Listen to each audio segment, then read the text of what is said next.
শেষ বিকেলে আর কি ঘোরার জন্য আমরা সবাই এখানে উপস্থিত হয়েছি।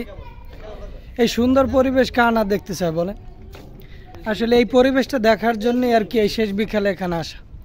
এই যে নদীটা আমাদের রয়েছে পিছনে, এইটা হলো আগুনমুখের নদী। এখান থেকেই আমাদের যে যাত্রীরা রয়েছে এই লঞ্চের মাধ্যমে তারা ঢাকা যায় এবং সেখান থেকে আবার এই লঞ্চের মাধ্যমে আমাদের এই রাঙ্গাবালিতে উপস্থিত হতে হয়।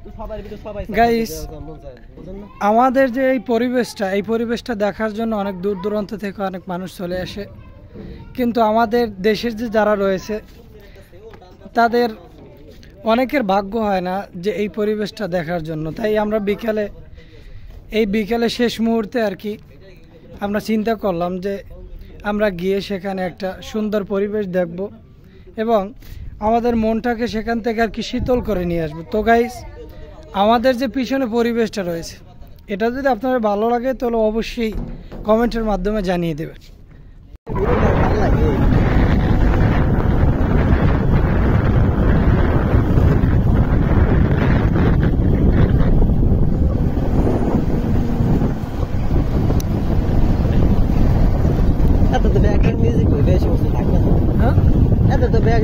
এত ইডিং কিছু লাগবে না ভাই, যেরকম চলতেছে এরকম এত কোনো ইউটিউবে ভুল না কথা যে ভিডিওর মধ্যে সমস্যা আছে, অর্গানিক ভিডিওর মধ্যে কোনো ভুল না পায়, কোনো যে ভুল না পায়।